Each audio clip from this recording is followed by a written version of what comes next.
Halo guys, bersama saya lagi dalam Alright Nopo Channel. Gempak dan memalukan sahabat-sahabat semua. Seorang TikToker pro kepada pembangkang hari ini yang membuat kenyataan berbau fitnah dan juga kabar angin. Ini yang masalahnya sahabat semua. Ya, apabila TikToker mau menjadi viral, mau menunjuk hebat, tapi sebenarnya sahabat semua ini adalah satu perkara yang amat memalukan.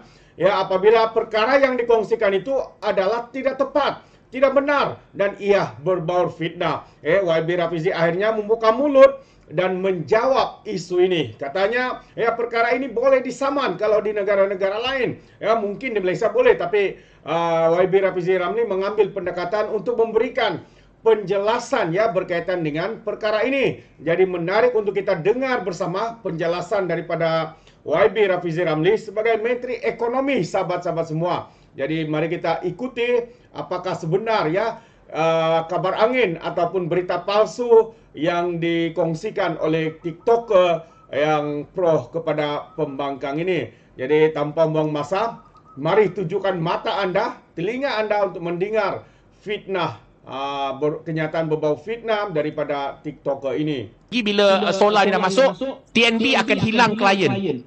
Akan hilang customer, consumer dia akan hilang, customer dia orang akan hilang, which is T20 lah kan. So pendapatan TNB akan berkurangan. TikToker kata NETR ni untuk kaya kan peniaga solar luar negara dan akan miskinkan TNB. Betul ke? Tak betul lah. Kalau kat tempat lain dia dah lama kena saman lah. Sebenarnya kalau dilihat kepada prestasi saham TNB daripada 2 bulan sebelum NETR dilancarkan bermula Mei hingga ke Julai, sebenarnya saham TNB harga dia naik dan naik dan naik sebenarnya. Jadi yang ini YB Viral tu dia tak pergi check lah kenapa harga saham TNB naik. Dan dari segi pengumuman NETR tu, antara yang paling nampak mendapat laba daripada itu juga adalah TNB. Malah NETR itu dilancarkan dalam 2 fasa. Fasa pertama saya yang lancarkan, fasa yang kedua tu PM yang lancarkan. Siapa yang menjadi tuan rumah yang menganjurkan pelancaran itu adalah TNB. Sebabnya ialah kerana TNB tahu bahawa peralihan tenaga ini adalah satu anjakan yang sangat penting, bukan saja kepada negara, tapi laba tu TNB yang akan dapat. Bagaimana pengurus-pengurus dana menentukan saham mana dia nak melabur? Dia sebenarnya, kalau pengurus dana ni katakanlah dia duduk di London, dia duduk di Tokyo, dia duduk di New York kan, dia ada syarat-syarat dia akan tengok dan menilai berdasarkan beberapa parameter tertentu. Dan satu parameter yang utama ialah tentang kepatuhan kepada usaha-usaha untuk membagi kesan perubahan iklim. Sebab itu dia tengok carbon footprint itu sebagai satu parameter yang utama. Kalau kita lihat kepada TNB, penjanaan TNB itu termasuklah juga daripada loji jana kuasa yang menggunakan arang batu. Jadi dari segi kandungan karbon, pelepasan karbon tu tinggi. Dan itu bukan saja kepada TNB, dia juga kepada seluruh Malaysia. Jadi sebab itu sebelum NETR, pelabur antarabangsa, pengurus dana yang menentukan saham mana dia nak beli dan nak melabur ni, dia merasakan bahawa kaunter-kaunter di Malaysia termasuklah TNB perlu melakukan sesuatu dengan lebih bersungguh-sungguh untuk meningkatkan pematuhan kepada perubahan iklim. Sebab itu bila NETR dilancarkan, kerajaan membuat anjakan yang besar mengenai sasaran kapasiti penjanaan tenaga daripada sumber boleh baru. Kemudian pada masa yang sama kerajaan juga menunjukkan cara-cara dan kaedah-kaedah yang akan dilaksanakan. Itu menimbulkan keyakinan di kalangan dana pelaburan antarabangsa. Sebab itu kita tengok kaunter TNB mendapat untung selain daripada kaunter-kaunter lain yang di dalam solar lah kan.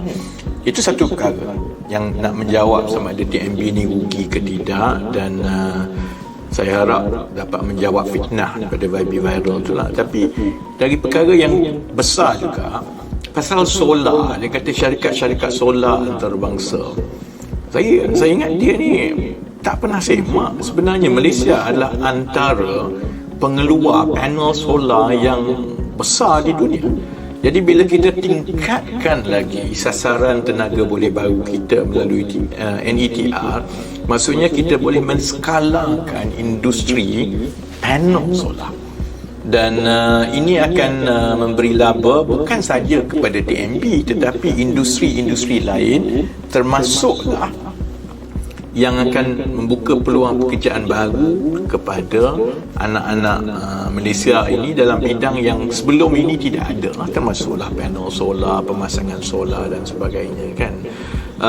Sebab itu setakat ini saya tengok rancangan kita melalui NETR ni mendapat sambutan yang baik, dan kalau ia sesuatu yang akan membawa kerosakan kepada TNB, tak adalah TNB sama-sama bersungguh-sungguh bersama-sama dengan kerajaan menggerakkan NETR ini, kerana TNB juga tahu bahawa ini adalah penting untuk pertumbuhan dan kemampanan TNB di masa akan datang sebagai sebuah syarikat utiliti. Terbaik sahabat semua. So itu adalah penjelasan singkat ya daripada YB Rafizi Ramli menjawab fitnah yang di TikToker yang dikenali sebagai YB Viral ini. Jadi YB Rafizi mengatakan ini pesan daripada YB Rafizi lah kepada TikToker pro pembangkang yang membuat fitnah. Baca dan selidik dahulu katanya sebelum bercakap. Kalau tempat lain dah kena saman, kata YB Rafizi Ramli. Nak jadi viral, ya, nak viral sangat boleh, tapi kena banyak membaca. Supaya bunyinya cerdik sedikit katanya. Ini kerana TikToker ini membuat satu kenyataan yang berbau fitnah, mengatakan NETR ya, program ini ya mengayakan peniaga-peniaga solar daripada luar negara. Apa sebenarnya NETR ini sahabat semua? NETR ini adalah pelan peralihan tenaga boleh ubah, pelan peralihan tenaga boleh baharu yang telah diumumkan, dan saham TNB sebenarnya seperti yang dinyatakan oleh YB Rafizi Ramli terus meningkat naik. Jadi kalau saham TNB ini meningkat naik, kenapa YB Viral TikToker pro pembangkang ini mengatakan ya peniaga daripada luar negara yang menjadi kaya?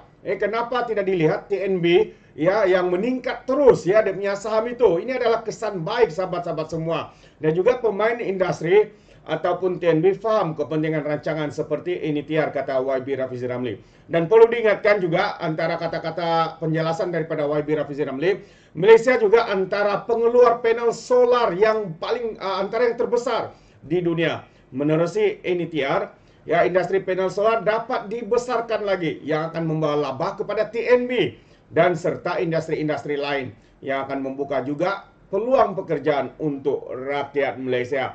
Itu antara penjelasan ya daripada YB Rafizi Ramli menjawab TikToker pro pembangkang yang juga dikenali sebagai YB Viral ini. Sangat memalukan sahabat semua.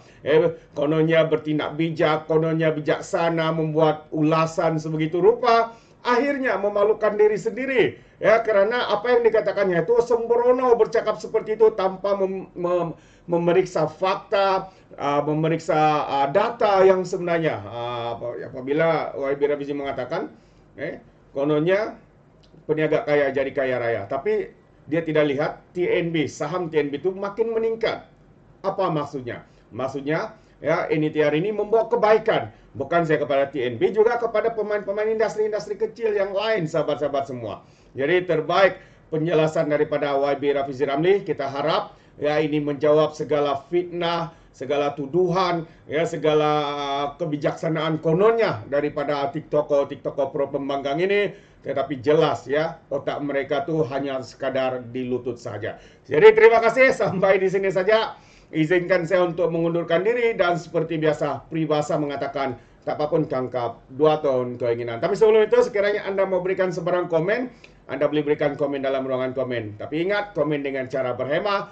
Jangan menjadi seperti TikToker pro pembangkang yang sepertinya tidak otak, mungkin karena mereka menggunakan otak di lutut. Komen dengan cara berhemah, sahabat semua. Terima kasih. Izinkan saya untuk mengundurkan diri dan seperti biasa peribahasa mengatakan tak apapun tangkap 2 tahun keinginan. Dalam bahasa Melayunya, tepuk dada, tanya selera. Sekian daripada Alright Napa Channel. Saya kita berjumpa lagi. Bye-bye.